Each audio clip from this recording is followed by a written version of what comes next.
It all started on a bitterly cold night when snow was swirling in the air. Out of nowhere, my cell phone rang. I picked it up, only to be greeted by the wrathful voice of my mother-in-law on the other end.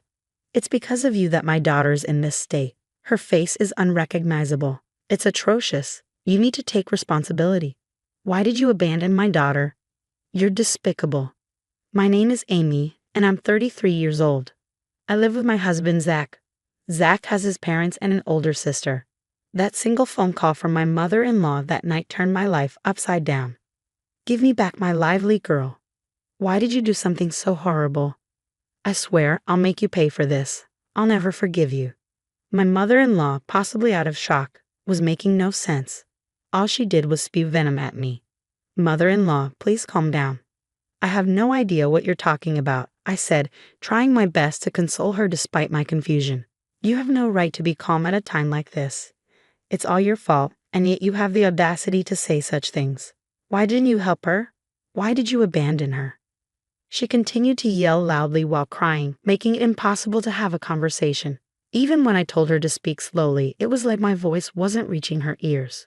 The vitriol continued endlessly. My father-in-law, who seemed to have been behind my mother-in-law, took over the phone. "Emmy, I hope you understand what you've done. Do you understand the state our daughter is in now? Fortunately, her life is not in danger, but she has severe injuries. Why did you let her suffer like this?" Since my father-in-law was a little calmer, I honestly told him, "Father, I'm sorry. I really don't understand what you two are talking about. What on earth happened?" He looked perplexed that I knew nothing, but somehow, I got him to tell me the story. It was content that made me doubt my ears. My sister-in-law, a single mother, was living with her young child about a 20-minute walk from my home. She had a young boyfriend who she had been dating for some time, and he frequently visited. I had heard from Zach that he had a quick temper and had often raised his hand to my sister-in-law. Apparently, his mood was bad last night, and my sister-in-law suffered from more violence than usual. She felt danger to their lives, so she picked up her child in a frenzy and ran out of the house into the falling snow. Without anywhere to go, my sister-in-law thought of her brother, who lived nearby, and ran desperately, hoping to find refuge at our house. My sister-in-law rang the doorbell. Zach, who was home at the time, answered. She stood outside the door, holding her child in her only clothes, her face bruised and gasping for breath. Anyone would have known at first glance that something was wrong. But Zach did not show concern for his own sister. Instead, he seemed a bit irritated and said, "If I let people in without permission, Amy will get mad. Sorry, but can you go home? She's scary when she's angry, you understand, right? Please leave," and turned her away from the door. My sister-in-law couldn't believe what her real brother had said, but she was in immediate danger and needed to hide somewhere. So she begged him in tears, "At least lend me money for a hotel." She had left in a panic and didn't have her cell phone or wallet. But Zach said something even more astonishing. "There's no way I have that kind of money. There's money in the house, but there's no way Amy would let me use it without permission. If I did something like that, she'd divorce me. Sorry, but could you try somewhere else? It's cold, so I'm going in. See you," and he closed the door, sending my sister-in-law away in utter despair. Holding her young child, fearing that the two of them would freeze to death, she trudged back through the snow and reluctantly returned home, only to be met with even worse violence from her enraged boyfriend. My sister-in-law was beaten until her face was unrecognizable, and the child was kicked and lost consciousness. She tried to stop him by clinging to her boyfriend, but the violence only escalated, and her screams echoed through the neighborhood along with the sound of breaking dishes and things being destroyed. A passerby who heard this and realized something was wrong reported it to the police. After that, my sister-in-law and her child, who had been beaten all over and collapsed, were found and immediately taken to the hospital in an ambulance. Now, although they are conscious, they are seriously injured and have been hospitalized with a prognosis of 1 month for full recovery. I got home late last night because of work, and my sister-in-law did not come after I got home. If I had been there, I would have never turned her away. If I had seen my sister-in-law in that state, I think I would have immediately judged it to be dangerous, let her in, and then called the police. I don't understand why it is believed among my in-laws that I was the one who turned her away. On top of the shock that such a terrible thing happened to my sister-in-law, I couldn't organize the reality that my in-laws were crying and blaming me for this, and I was very confused. Despite my father-in-law's relentless accusations, I knew I had to clear up the misunderstanding. Frantically, I explained, I wasn't home. When my sister-in-law came by, I was working late at the cafe I run. I explained, trying to make sense of the situation. Had I been home, I would have noticed her unusual behavior and let her in. I would never turn her away. Please give me some time to figure out what happened.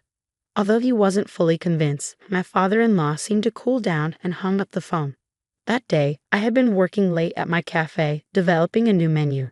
I had informed Zach about the expected time I'd be home, but I ended up working longer.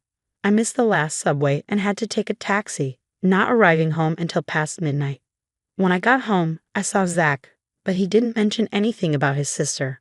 Confused about why Zach had done what he had, I confronted him after he came home from work that night. His response was shocking. I could tell something was wrong when she showed up, he admitted, but I was just about to enjoy my beer, and it was cold outside, so I wanted to close the door quickly. Plus, I didn't think there was anything I could do about it. I couldn't hide my anger at his selfish excuse. Didn't you feel anything seeing her like that? Why couldn't you at least let her in? She's been through a lot since you turned her away. When I detailed his sister's current condition, he justified himself by saying, "Remember how you used to complain when my parents dropped in without notice? I thought I was being considerate by not letting her in, thinking you wouldn't like it. What did I do wrong?" Turns out, he had assumed that I would be bothered if his sister showed up unannounced and turned her away.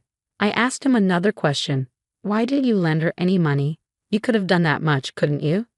He responded, I was taken aback when she asked for money. I'm short on cash right before payday. I just lost money playing slots recently and hardly had $10 in my wallet.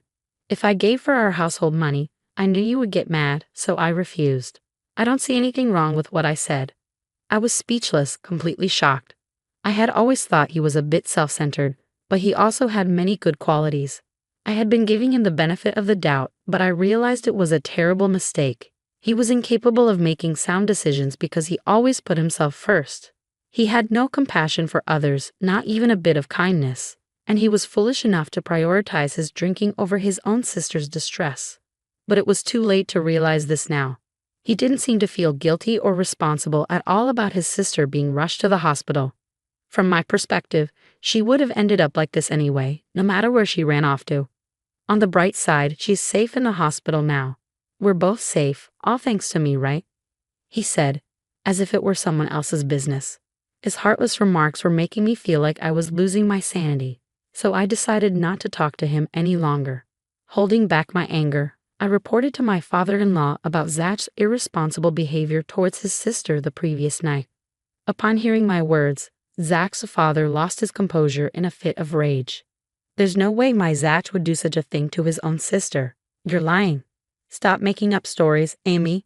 Are you trying to make Zach the worst just to escape your own guilt? If you're going to spew such nonsense, then show me some proof. He refused to listen to me at all and again blamed me for everything. I endured his accusations while desperately trying to figure out how to prove my innocence. If things remained this way, I would be branded a monster while Zach, the real culprit who drove his sister away, would live on without any sense of guilt or retribution. This was a situation I could not tolerate. I remembered that my sister-in-law had arrived at our home around 9 p.m. that night. After much thought, I found something that could prove my innocence. My shop was equipped with a security camera. The footage clearly showed me working alone until around 11 p.m. that night.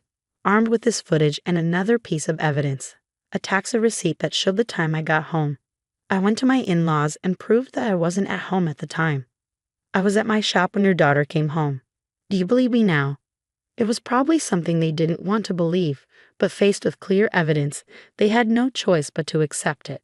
Zach's father, his hand trembling, muttered, though Amy wasn't home then. Despite their shock, Zach's parents hurriedly called him in to uncover the truth about that night. The moment he arrived, they fiercely demanded, "Why did you drive your sister away?" Just as he had done with me, Zach tried to deflect all blame onto me, claiming that he thought I would dislike having his sister in our home. Hearing this, his father said, We already know that Amy wasn't home after that time. But your sister says she saw a woman in the house. How do you explain that, Zach? I was speechless. If there was another woman in our home at 9 p.m., there was only one possible explanation. Wait, Zach, what is going on? Who is this woman? I asked him, my voice shaking. Zach's face turned pale as he squirmed under the questioning from both his parents and me, until he finally confessed everything. When I told him I would be late because I was working on a new menu, he saw it as an opportunity to bring his mistress home. He knew I often came home after midnight when I was immersed in my work, so he felt safe inviting her over.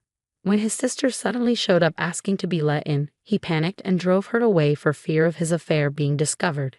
You fool, not only did you betray Amy, but you also left your only sister out in the snow.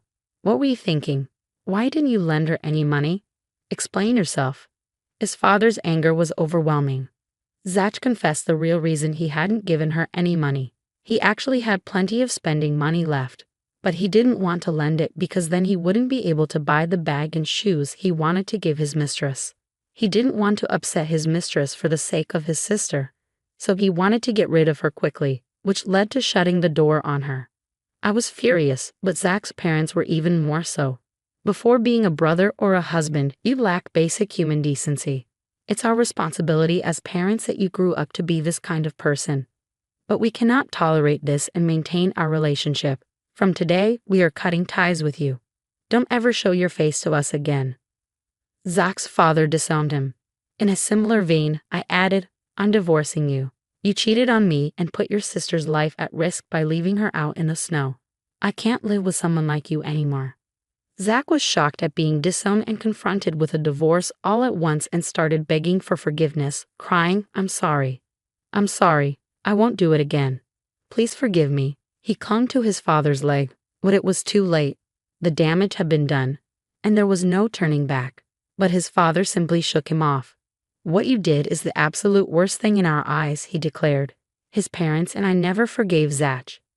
It turned out he had been having an affair with another woman for a year. The mistress was a co-worker from his company who he had been secretly bringing to our house when I wasn't around. It was infuriating to learn I had been betrayed behind my back for so long. Zach even tried to blame his treatment of my sister-in-law on me, which only added to my anger. I had no second thoughts about divorcing him. I made Zach sign the divorce papers and immediately submitted them. Right after, I headed to a law firm, hired a lawyer, and filed for substantial damages from both Zach and his mistress. I also called Zach's boss, who had been our matchmaker at our wedding, and reported through my tears that we were getting a divorce. I told him everything about Zach's affair and his mistress. Zach's boss, a man who despised anything against human decency, had repeatedly told Zach at our wedding to never betray his wife. As expected, he was furious when he learned about the infidelity. Word reached upper management, and on his boss's advice, Zach was transferred to a branch office in the countryside.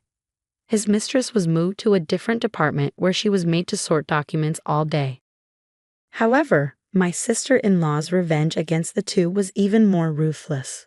Still suffering from the after-effects of her injuries, she deeply resented Zach's actions that day. To vent her hatred, she did something even more extreme than what I did. By coincidence, she was working at one of Zach's company's clients and knew some of Zach's colleagues. Using her connections, she revealed and spread within the company the cruelty she and her child had suffered that day. The company's employees, who had thought the divorce was due only to the affair, were shocked to learn the truth. Zach's abandonment of his own sister to cover up his affair was a huge shock to everyone in the company. The rumor quickly spread, and Zach was universally suspected of being a terrible human being. Once he was ostracized by everyone, his work was impacted, and after a while he was demoted. He couldn't stand being avoided by everyone and found it hard to continue working at his new posts, so he ended up quitting. To pay me the high alimony, he drained his savings and is still paying me by working live in part-time jobs. Almost all his salary goes towards the payment, and I've heard he can't even afford a coat for winter and shivers in thin t-shirts. As for the mistress, she was stubbornly clinging to her job amidst the judgmental glances of her coworkers.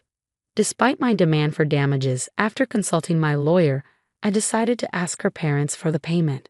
When her parents learned about it, they were shocked and immediately made their daughter pay the full amount. After confirming the facts, I kept receiving calls from her, which I never answered, but she left numerous abusive messages in my voicemail, saying, "Why did you tell my parents? I had to go into debt to make the payment. My life is ruined because of you." As I found it unbearable, I sent these messages to her parents. I received an apology letter later, promising they would never let their daughter trouble me again, and the harassing phone calls stopped. As for my sister-in-law, her abusive boyfriend's actions became a police matter, and she was able to file for damages for her injuries. It had been tough, but she finally managed to break up with him. My in-laws and sister-in-law apologized to me for initially suspecting me and for Zach's infidelity. Of course, both were painful experiences for me, but I could understand their outrage and loss of composure when they saw their daughter taken away in an ambulance after such severe abuse. After all, Zach's affair wasn't their fault. I didn't hold a grudge against them. On the contrary, I wanted them to properly heal the emotional wounds of my sister-in-law and her child who had such a terrible experience. If I were in their shoes, I'm sure my parents would have reacted the same way. Furthermore, my in-laws and sister-in-law are fundamentally decent people. Now that I've divorced Zach, I'll probably never see them again as they are now strangers to me, but I sincerely wish them well and hope they take care of themselves. I moved closer to the cafe I run. Since it's within walking distance, I no longer have to worry about the last train and can devote my time to coming up with new menu ideas. Though I was thrown around by unexpected events, I probably wouldn't have been happy if I had continued to be married. There are things one must never do as a human being. I firmly intend to always keep that in mind and live a life I can be proud of. That's what I strongly believe.